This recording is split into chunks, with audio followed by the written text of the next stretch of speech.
Quand on sort une BD, il y a un incontournable, c'est les dédicaces. On y rencontre son public, on parle de sa BD, de sa vie, c'est souvent un moment agréable où l'auteur rencontre ses lecteurs. Mais cet équilibre peut être très vite mis à mal à partir du moment où on commence à percevoir la dédicace comme un dû. Et c'est de ça qu'on va parler.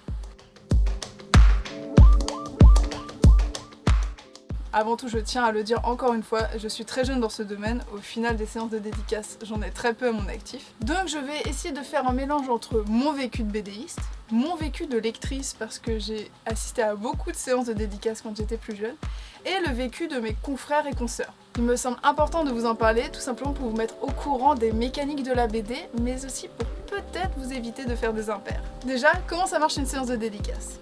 Alors il y a 3 acteurs. Déjà il y a l'auteur ou l'autrice, après il y a le lecteur ou la lectrice, et ensuite il y a l'organisateur, organisatrice.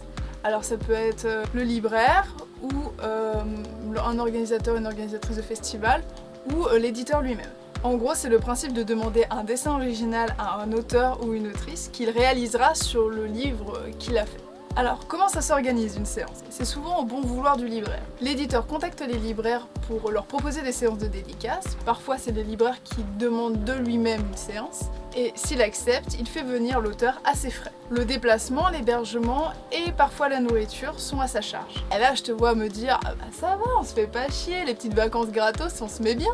Sauf que... les auteurs et les autrices ne sont pas rémunérés pendant leur séance de dédicace. Certains enchaînent plusieurs séances dans la journée, parfois pendant 8 heures et parfois sur plusieurs jours. C'est donc du temps affrété à travailler gratuitement et souvent sur les week-ends. Et quand je dis ça, on me répond souvent « Oui, mais bon, les dédicaces, ça crée de l'achat, ça te paye un peu ton temps de dédicace comme ça. » Eh ben non. Non.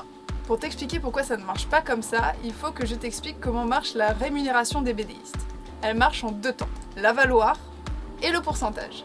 Imaginons, je signe un projet avec une maison d'édition. Pour pouvoir commencer à travailler et à manger, parce que c'est bien, manger c'est cool, l'éditeur me verse un avaloir. En gros, l'avaloir c'est une avance sur recette. La somme varie en fonction des éditeurs et de la cote de l'auteur.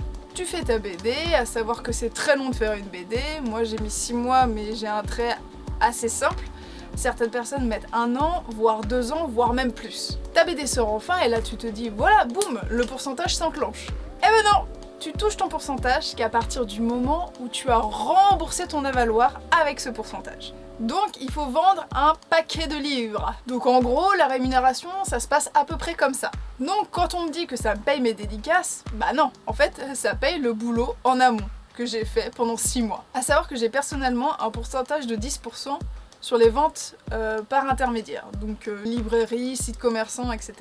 Ce qui fait sur ma BD, qui est vendue à 18 €, 1,80 €. Donc, si on reprend cette logique qui est fausse, parce que je voulais démanteler quand même en amont, et que je l'applique, ça donne quoi ? Si je dédicace pendant 4 heures, à peu près 24 bouquins, donc à peu près 10 minutes par personne. Moi j'aime bien papoter. Je gagne 10,80 € de l'heure, sachant que je paye des cotisations sur tout ce bordel en plus. Eh ben, je gagnais mieux ma vie en faisant du babysitting. Voilà. Et ben, même si on applique cette logique qui est fausse, c'est pas terrible. Bien sûr, plus le tirage de la BD est gros, plus tu gagnes de sous, forcément. Mais pour faire du gros tirage, il faut vendre. Et vendre, c'est pas toujours simple. Et en plus, si tu as un scénariste avec toi, tu dois te partager ce pourcentage et cet avaloir. Donc, je te le dis, les auteurs en dédicace sont là gratuitement pour te rencontrer, pour échanger, mais certainement pas pour la thune. Puis clairement, on fait pas de la BD pour gagner beaucoup d'argent. Non. Maintenant, tu comprends peut-être un peu mieux pourquoi ça les froisse un peu les auteurs quand on prend la dédicace pour un acquis.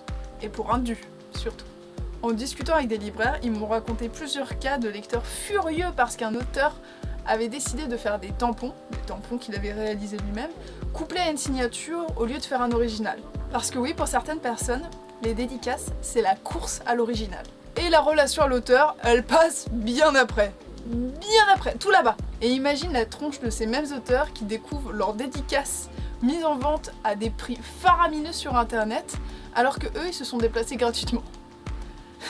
Car oui, la dédicace crée un marché parallèle, la revente d'originaux dédicacés. Certains s'en font même un vrai business, et je tiens à faire passer un message à ces gens. Vous êtes des trous du cul! Voilà. Et en ayant connaissance de tout ça, comprends pourquoi certains auteurs décident de remplacer le sacro-saint original par un moment d'échange et de discussion. Alors inversons le système de pensée qui fait croire au lecteur qu'il fait une fleur à l'auteur, alors qu'en fait c'est l'auteur qui fait cadeau d'un dessin au lecteur. En somme, laissons aux auteurs choisir ce qu'ils veulent donner, que ce soit un dessin ou simplement du temps. Sur ce, aux prochaines dédicaces. Allez, salut!